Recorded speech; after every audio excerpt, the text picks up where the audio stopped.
Hello, everyone. So, this is Gene Geog History, and today I'm going to be talking about the Greater Antilles. And what is the Greater Antilles? So, essentially, the Greater Antilles is a group of large islands in the Caribbean Sea forming the northwestern part of the West Indies, and they are the biggest and most populous islands in the Caribbean region. So that's essentially the main thing. They are the four biggest islands and the most populous ones in the Caribbean, and they're all in the same area. So, what islands are a part of the Great Antilles? So it is Cuba, which is the largest island in the Caribbean, Hispaniola, which is shared by two countries, Haiti and the Dominican Republic, and that's the second biggest island, which holds two countries. Jamaica is also one of the islands and the fourth country, and Puerto Rico is the fourth island, but it's a territory, not a country. So here are some brief facts about the Greater Antilles. So the islands are essentially very volcanic and mountainous in origin. They lie north of the Lesser Antilles and east of the Yucatan Peninsula of Mexico, so they're in between those two areas. And the Greater Antilles is very historically significant, with a blend of indigenous, African, and European, mainly coming from Spanish, French, and British influences. And we're going to talk a bit more of that later. And the area is very tropical in climate.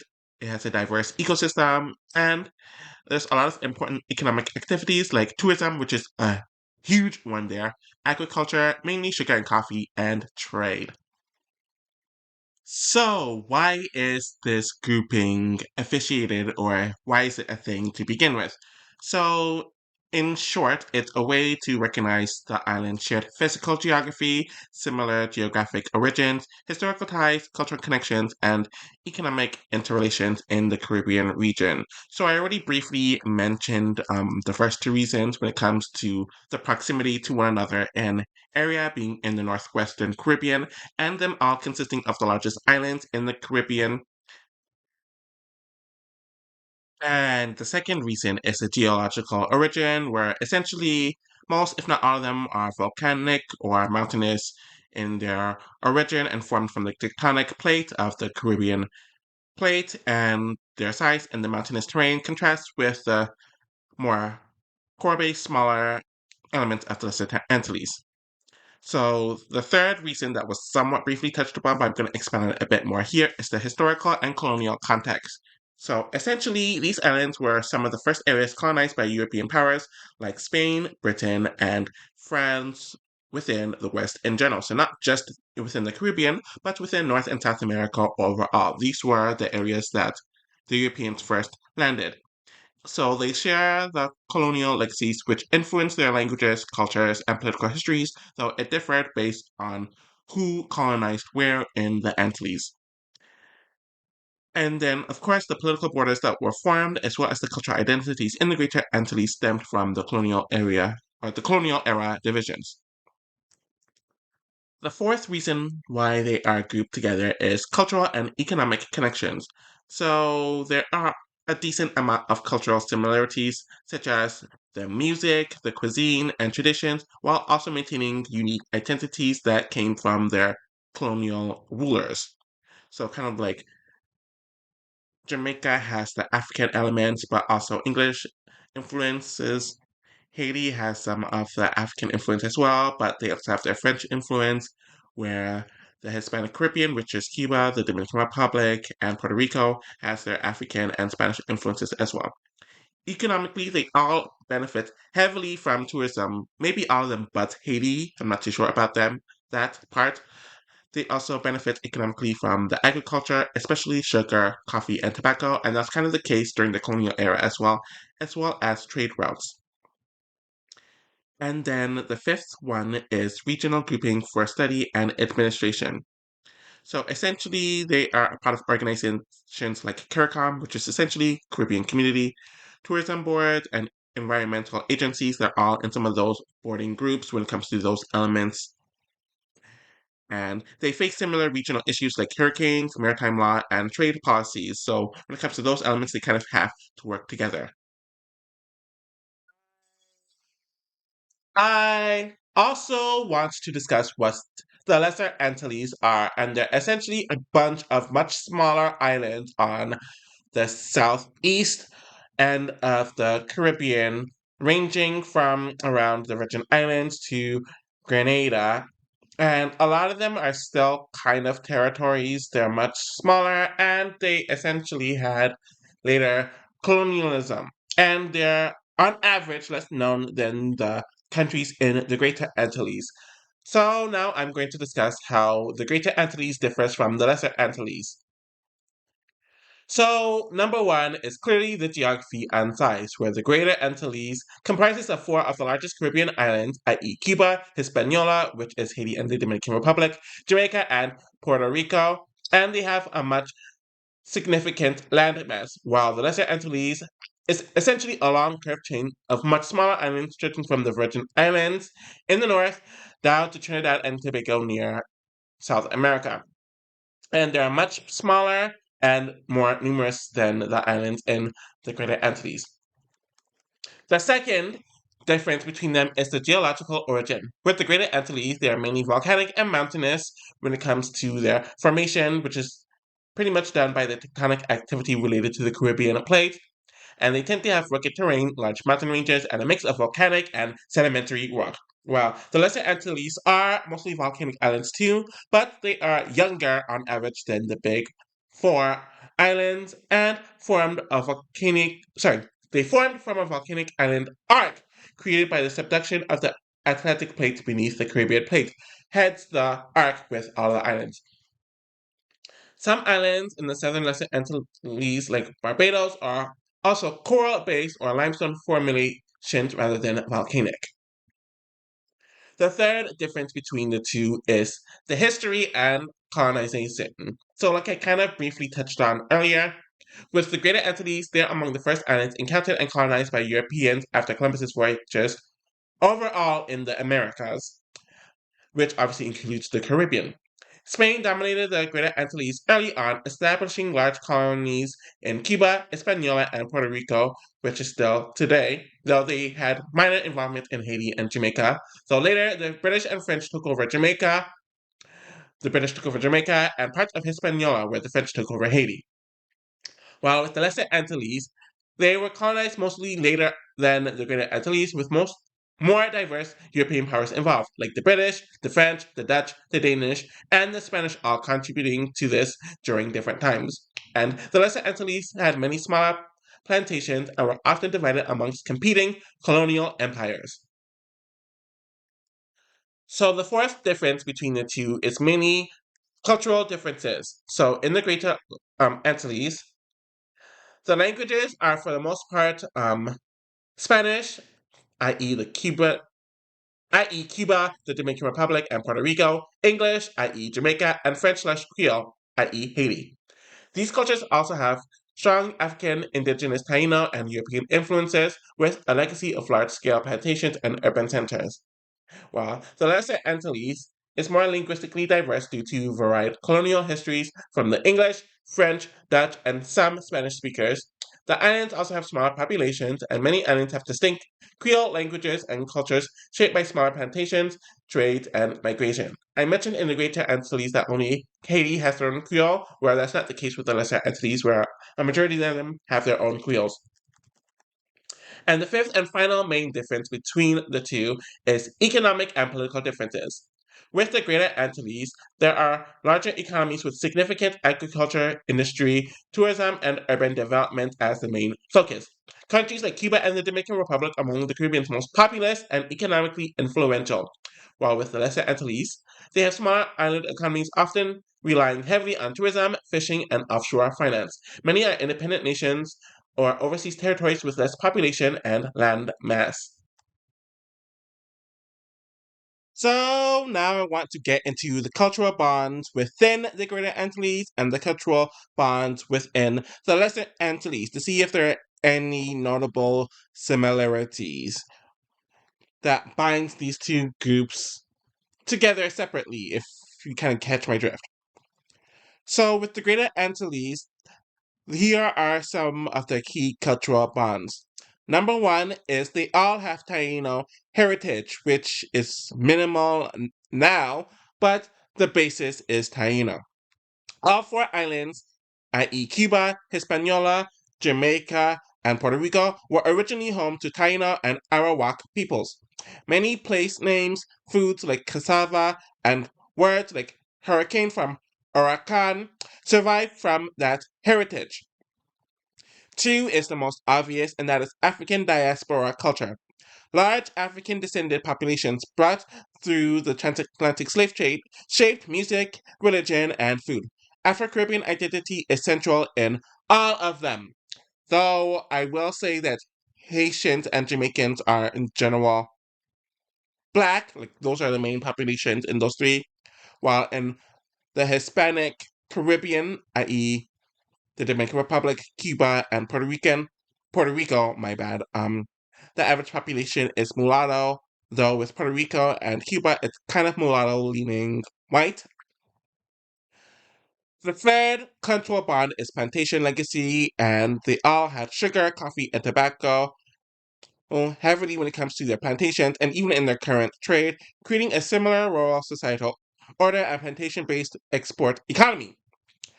Number four is music and dance traditions. They all developed globally famous Afro Caribbean music styles like salsa, reggaeton, merengue, bachata, son cubano, reggae, with rhythmic and dance traditions rooted in Africa and adapted to local contexts.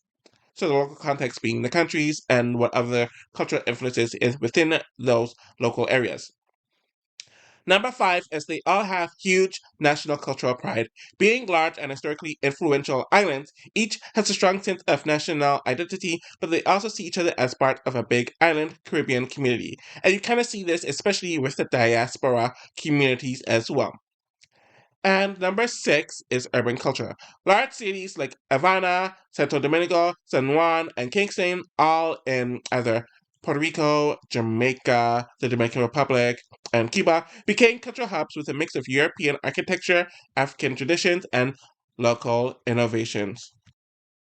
So, with the Lesser Antilles, their countries and territories, and emphasis on territories because there's a decent amount of them, are tied together mainly by shared colonial patterns and regional proximity, then by size or population. So here are some key cultural bonds. So one is the island to island migration. So because the islands are so small and so close together, people often have families across several islands and there's a lot of travel between each island regarding family members and other types of migration. So migration between islands is very, very common, especially if they are the same colonially, or they have the same colonial history. So two is shared colonial heritage. Groups of islands share linguistic and cultural bonds based on their colonial powers. So, English speaking, like Barbados, St. Lucia, partially Grenada, and Antigua, have a lot of dealings with one another due to this.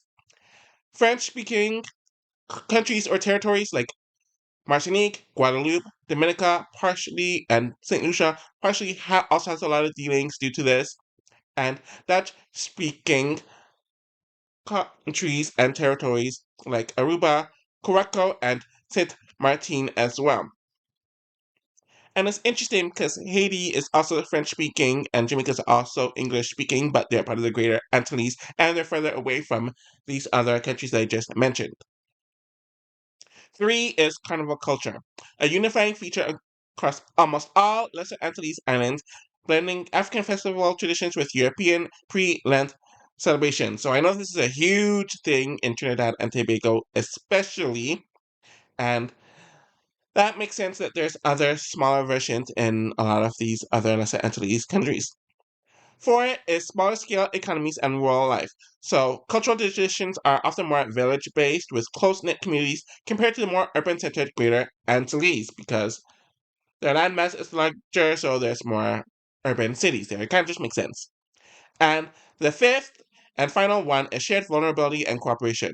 So, when it comes to hurricanes, trade, and tourism, it definitely binds them together politically through organizations like OECS, which is the Organization of Eastern Caribbean States, so essentially Lesser Antilles, and CARICOM, which also has a lot of people from the Greater Antilles being a part of. So the CARICOM's General Caribbean, while OECS is more Lesser Antilles based. main difference in cultural bonding when it comes to the comparison between the two of them. With the Greater Antilles, they are connected by shared deep histories, i.e., clan roots, African heritage, plantation economy, and by being big cultural powerhouses in the Caribbean. But their ties are looser because of language barriers and their strong separate national identities, which also has to do with the large landmass. While with the Lesser Antilles, they're connected more tightly through regional proximity, shared colonial languages, migration, and pan-island events like Carnival. There's more inter-island movement and a sense of small island solidarity between them. So I just described the cultural bonds within the two groups, and now I'm going to do the cultural web. So we're going to go into this a bit further. So with the Greater Antilles, the strongest cultural connection stands within their historical experiences rather than their day-to-day regional interaction. So the core strand involves the Spanish-speaking bloc, so, so obviously this involves Cuba, Puerto Rico, and the Dominican Republic being the Hispanic Caribbean. They share the same language, Catholic traditions, and similar music and dance forms like salsa, merengue, bachata, and reggaeton. They often collaborate culturally through music tours, baseball leagues, telenovas, and migration has reinforced these ties, especially between Puerto Rico and the Dominican Republic. The second core strand is the African diasporic core. All four islands, which includes Jamaica and Haiti, share drumming traditions, call and response singing, and African derived religions like Santeria in Cuba, Voodoo in Haiti, and Rastafarian traditions in Jamaica. The third is obviously the colonial past overlap. Both Haiti and Jamaica, the two non Spanish colonized areas today, were both under Spanish control for short periods of time before becoming French in Haiti's case and British in Jamaica's case, respectively. Despite this, there are still traces left regarding the Spanish influence in names, some vocabulary, and early settlement patterns. And the fourth is the urban cultural magnets. I kind of discussed this earlier briefly, but Havana, which is in Cuba, Santo Domingo, which is in the Dominican Republic, San Juan, which is in Puerto Rico, and Kingston, which is in Jamaica, are major exporters of Caribbean music, film, and literature, influencing each other despite different language barriers. But here are the weaker strands. So the daily inter-island contact is more limited compared to the Lesser Antilles. The countries are bigger, so they're kind of isolatory in their own ways. They're further apart from one another, and they have their own self contained economies. So the web is more about shared roots rather than constant exchange. When it comes to the cultural webs in the Lesser Antilles, the web is dense and constantly used because the islands are so small, so close together, and historically and currently depend on one another. So when it comes to the core strands, one is the language-based clusters. So the English-speaking islands like Barbados, St. Vincent, Grenada, etc. share not only language, but a similar Creole dialect continuum. So obviously communication's easy with them, and it's essentially the same with the French Creole-speaking islands like Martinique, Guadeloupe, Dominica, and St. Lucia, as well as the Dutch-speaking islands like Curaçao, Aruba, and St. Martin. The second is the carnival and music exchange. I kind of mentioned this earlier, but music stuff like calypso, soca, steelpan, and zouk move quickly from island to island, with artists touring an island circuit among the Lesser Antilles during festival seasons. The third is family and migration chains. So many people have grandparents from one island, cousins from another, and work experience on a third. This constant movement strengthens a sense of pan-island ethnicity. And the fourth is shared vulnerability when it comes to cooperation, when it comes to hurricanes, fishing rights, and trade policy makes them feel more like a tight-knit neighborhood compared to the Greater Antilles. I want to talk more about the similarities within the Greater Antilles, countries that are kind of missed more often than not. So one of them is that there's a large maritime orientation and seafaring skills, which honestly should be self-explanatory, but I guess it's not one of the first things you think of when it comes up. So they all historically relied on coastal fishing, small-scale inter-island trade, and maritime migration routes, whether it's through smuggling under colonial restrictions or seasonal labor movements. This built shared tradition of seafaring, boat building, and even sea-based folklore kind of unites them in that way. The second is the cultural centrality of the countryside. Despite having big cities within their countries or territories, in Puerto Rico's case, rural life is also a major cultural touchstone. There's Guajiro music and world poetry in Cuba and Puerto Rico. Well, there is Campesino merengue in the Dominican Republic. There's also Jamaican folk storytelling and country lifestyles, and there's Haitian rural voodoo festivals there. So world traditions influence urban music, language, and cuisine in every Greater Antilles country. The third commonality is the strong baseball and boxing cultures. Baseball is the national sport of Cuba, the Dominican Republic, and Puerto Rico, so the Hispanic Caribbean, and it is historically important in Haiti and Jamaica as well. Boxing has also been a shared outlet for working class success stories across all of the islands. The fourth is that the diaspora is a cultural driver there. So there's large scale migration to the United States, especially in New York, Miami, and Boston, from all of these areas, and it has linked Greater Antilles communities abroad, creating cultural feedback loops in music, slang, and cuisine. So essentially, there'd be a lot of people who move from Cuba, Jamaica, Haiti, the Dominican Republic, and Puerto Rico will move to places like the South or the East Coast mainly, and they'd all kind of live around one another. So Dominican Americans would live around Cuban Americans. I, not the best example. A lot of Cubans and Haitians live around one another in the South, especially in Florida. Then you'd have a lot of Dominicans, Puerto Ricans, and Jamaicans, and even some Haitians live in the East Coast. I guess the Cubans too. So that's just kind of example. A lot of the diasporic people from the Greater Antilles will kind of live around one another and then be influenced by one another based off of them living in a close proximity and what they brought from their home countries. So the diaspora interactions is much more intense than the Lesser Antilles, which tend to have smaller diasporic. They have smaller diasporas, and the Lesser Antilles in general tend to have more migration to Britain, Canada, and France. And the fifth is the shared Afro-Caribbean religious rhythms. So even across different faiths, drum rhythms like bamba, rumba, rara, and nyabingi share similar structures, and it's a reflection of African heritage crossing colonial lines. And now I'm going to discuss the differences between the five countries slash territories within the Greater Antilles. And I'm going to start with Cuba. So essentially, the main difference between Cuba and the others is that it's a lot more politically isolated from its neighbors due to the embargo and socialism. So essentially, Cuba has become a socialist state since 1959. It has a strong central government and it has limited U.S. relations since Cuba and the U.S. just don't really get along. And due to that, the infrastructure and the resources is a lot different, and the connections are a lot different compared to every other Antilles country or a territory. Though we're gonna get with Puerto Rico. We're gonna get there when it comes to how things might be a bit awkward between Cuba and Puerto Rico in certain senses, because technically, yeah.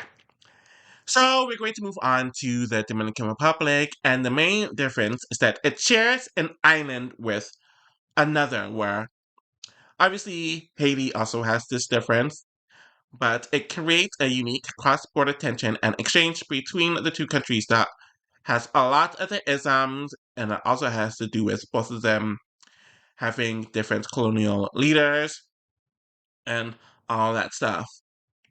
And how strong the Dominican Republic is in tourism and other areas compared to the next country, which is Haiti.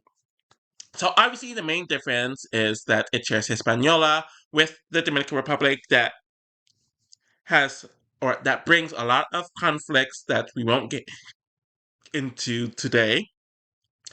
But whatever I mentioned with the Dominican Republic, it kind of falls here. But it also has another difference, is that it has the strongest francophone connection compared to any of the other Greater Antilles colony, because Haiti was colonized by the French.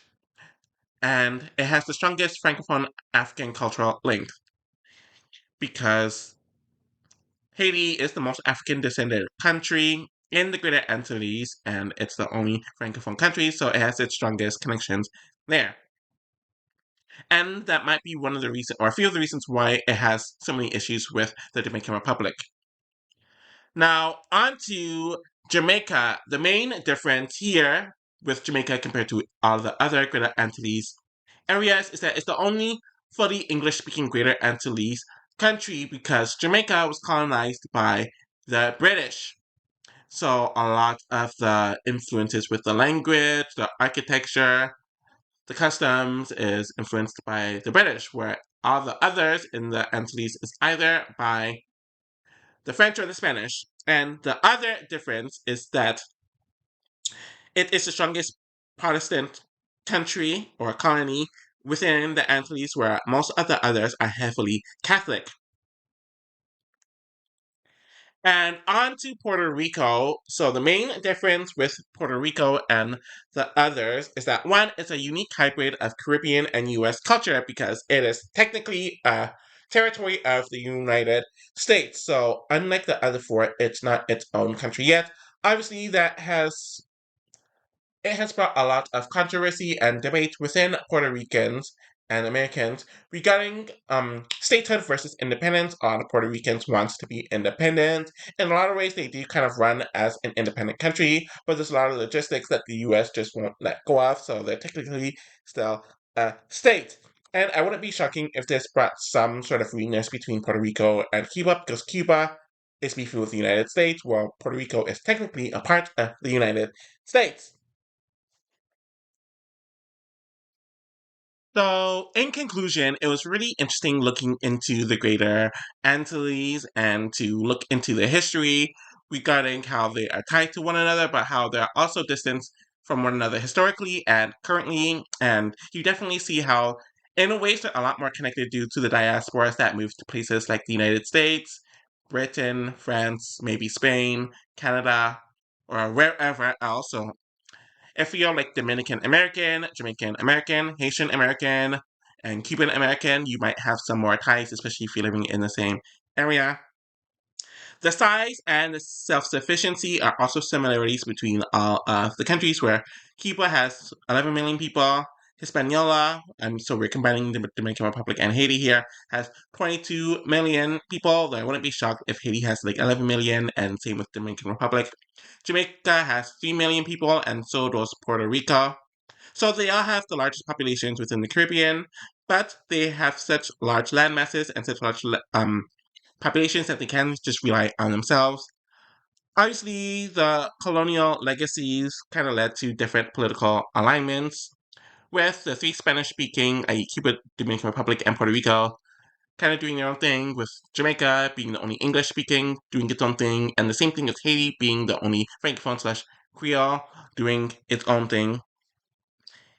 And then with the clashing political systems, where Cuba is the only socialist party, where all the others are electoral democracies, though Haiti has its fair share of frequent instabilities, which could be another topic for another day.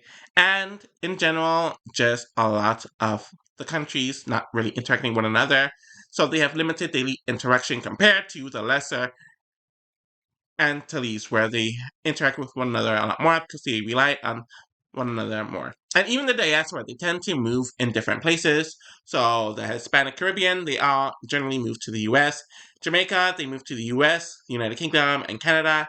In Haiti, they move to the United States, Canada, and France. And even with the regional priorities or competing regional priorities, they all have different ones. So Cuba focuses on alliances within Latin America, African, and anti-US blocs, where Puerto Rico, they are politically tied to the US Congress, not the Caribbean consensus.